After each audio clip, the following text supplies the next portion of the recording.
Hey, how y'all doing? This is your girl Tysheen. I am back. I'm back with another video. How you doing? How you feeling? I'm just so happy right now, y'all. Y'all don't understand. I don't know what was wrong with me for the past couple of days. I was so tired. I don't even know. And I thought I slept good. You know, I slept for a good, 7-8 hours. And I don't know what was wrong with me, but now I feel better now. I feel so much better. Yeah, I've been drinking my green smoothie, taking my vitamins and everything. So, and drinking a lot of water. I always have to have water on the deck. So, I don't know, feel a little better now. But anyway, I'm gonna be back into what did the British ever do to us? I don't know. What they did to us. I mean, good or bad? Let's get straight to the video. What did the British, ever do for us scientifically? Oh, The sanitation, the medicine, education, wine, public order, irrigation, roads, a fresh water system and public health. What have the Romans ever done for us? Nowadays, our education system regards the British as brutal colonists who enslaved populations, subjugated the world. Out of roughly 200 countries in the world today, the Brits colonised, settled or invaded about 90% of them, which I think is fairly impressive, or at least I think the Romans would think it was impressive. But would we have been better off without those bastard Brits? Now, as it happens, they may have some redeeming features. If you look at their scientific contribution, at least. Now, this is a slightly different video to normal, and I'm going to talk about the British scientific and technological achievements and inventions, even though I could mention trivial things like the British invention of some of the best countries in the world, like Australia, Canada, Singapore, New Zealand, America. Well, maybe not invented, but they were certainly highly influenced. Or even the only decent country in the Middle East, which is Israel, courtesy of Mr. Balfour, and many other countries that have a great deal to be proud of, such as Malaya, South Africa, Fiji, Kenya, Botswana, Sri Lanka. I'm always trying to study them. I'm always trying to study the map. Like some of them I'm familiar with, you know, like South Africa. I'm familiar with India right there in the bottom. But sometimes I don't be remembering some of these flags. India, all wonderful British creations. But we're a science channel and we're going to look at science. Now, the list is long of scientific achievements, and I'm only going to look at the really big ones and some of the more important ones. Okay. British Let's start inventions. with transport and engines. So the British invented the railways, steel tracks, railway locomotives. In fact, wherever the British went, railways followed. So they put in railways in Germany, India, South America, And America. everybody copied that. Right? Then we have No? the modern bicycle, initially called the Rover. Not America? I guess not. You know, so funny because here in New York, like when the streets are run down, I could literally see tracks on the street. So that's how you know that that's the old train that used to run on the street. It's so I just love looking at it because just to know that someone built that there, it's so amazing.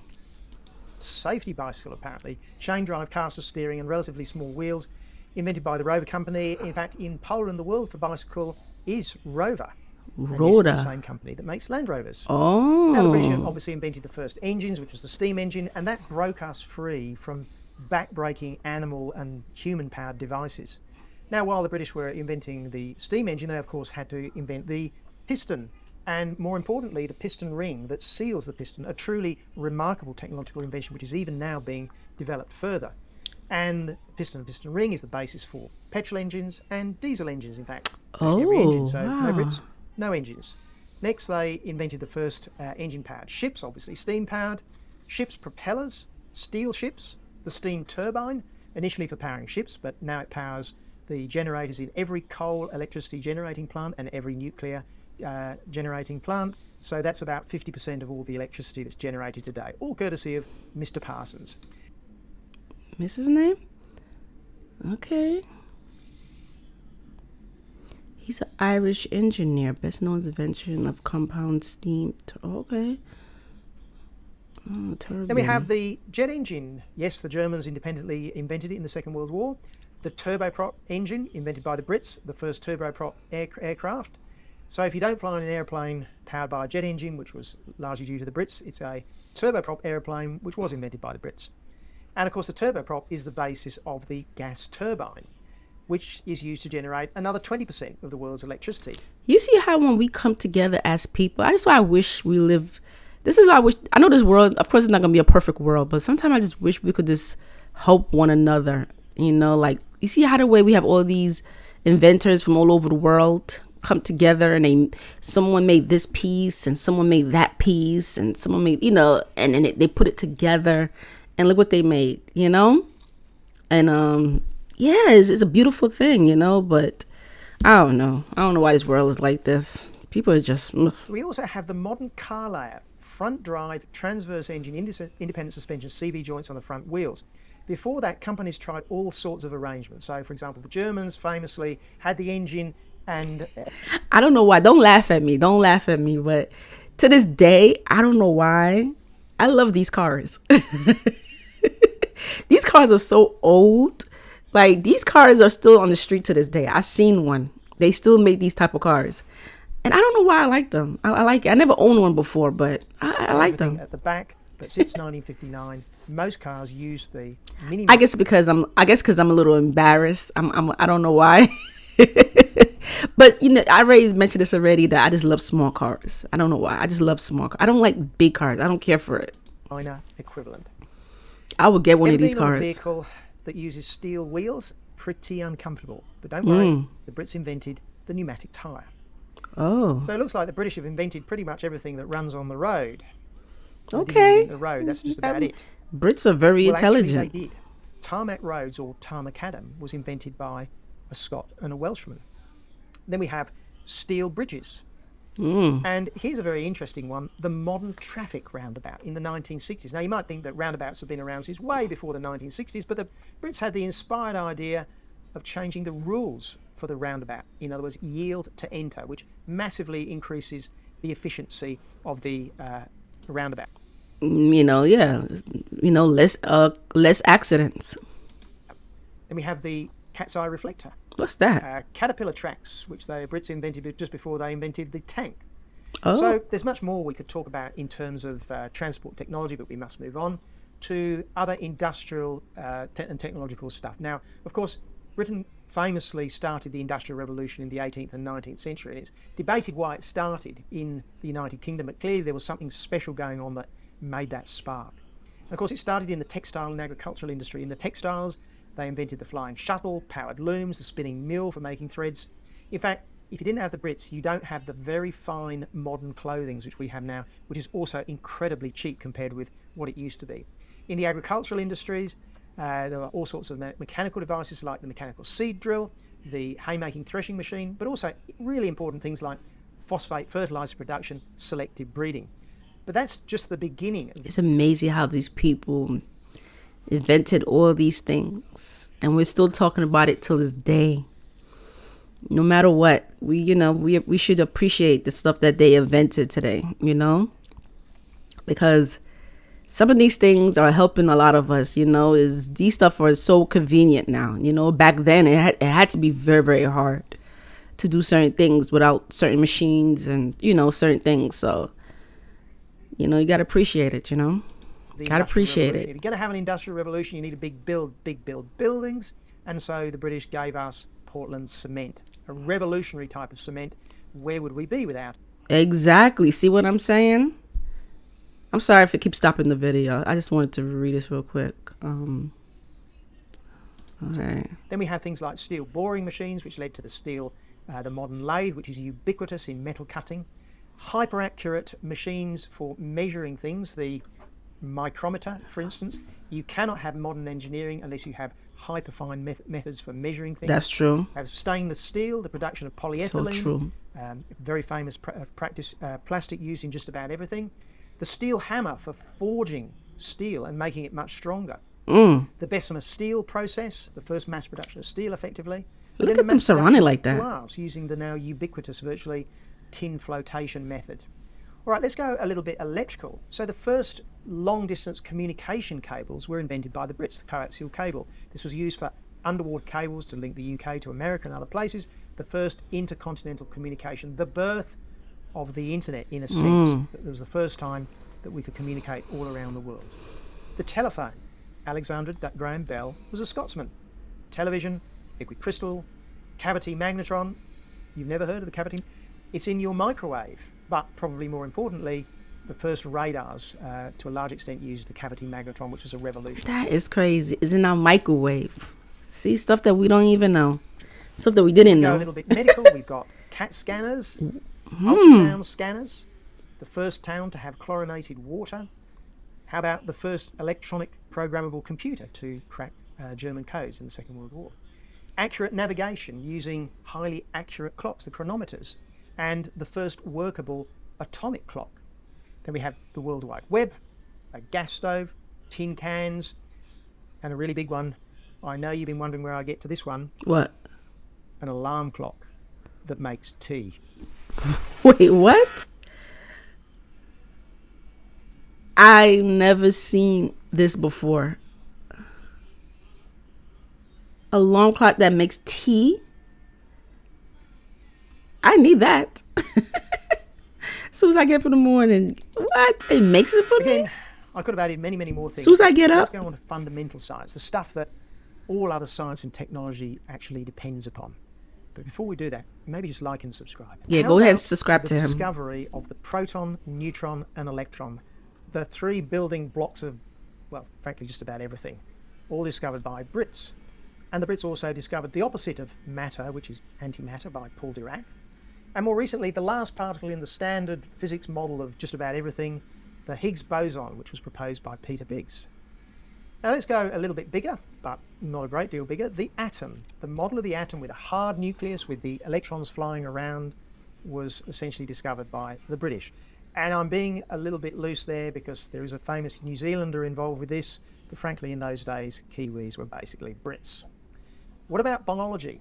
Well, in my view, the two biggest advances in biology were both discovered by Brits. The first one is Charles Darwin's theory of evolution.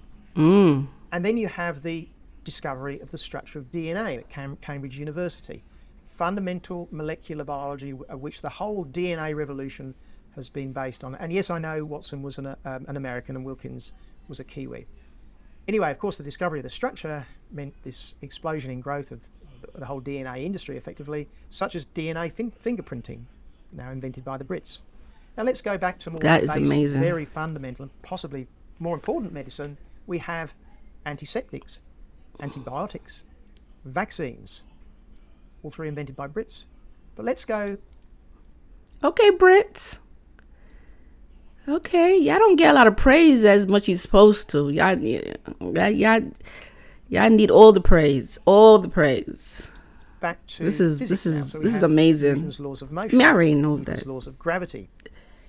Where would we be without Sir Isaac Newton? We essentially couldn't predict anything. Back onto the physics, the laws of optics and the way that radio waves travel. Light, the laws of electromagnetic propagation in signals and wires. Scotsman James Clerk Maxwell's.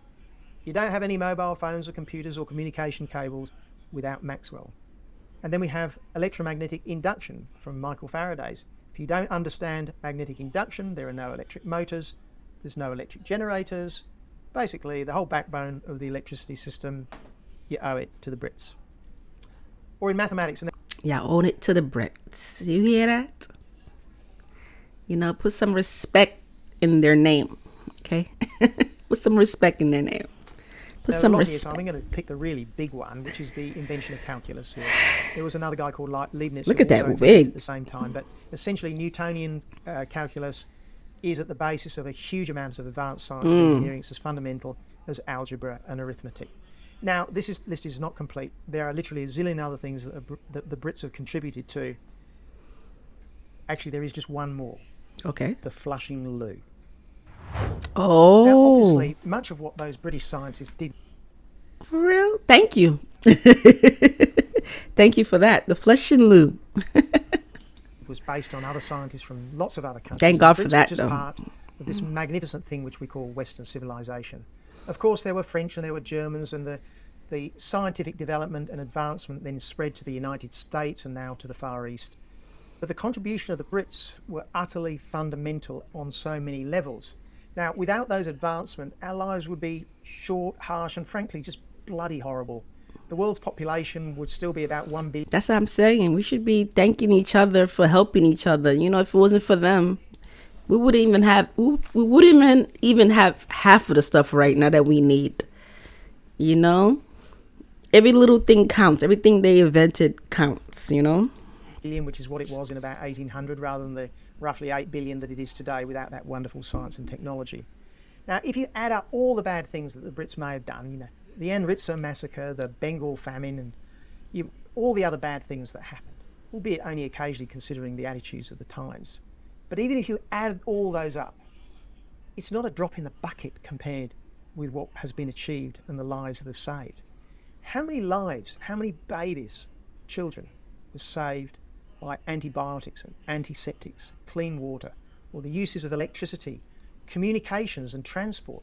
Famines are effectively a thing of the past because, well, for one reason, we can ship food around from one place to another very, very easily.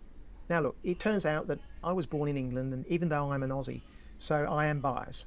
But I don't think it makes sense to be proud of what your ancestors did or were unless there's some evidence that you carry on those ideas, values and traditions. But even if you don't measure up to those ancestors or other people's ancestors, it's just bad form not to appreciate what those people did for us.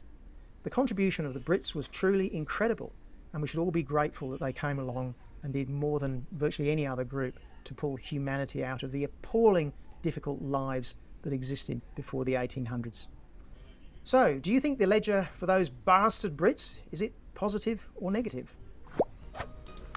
I don't know why we always focus on the negative. Let me tell you something. I already mentioned this already. I know some of y'all gonna say something, but I already said every country has its good and bad, okay?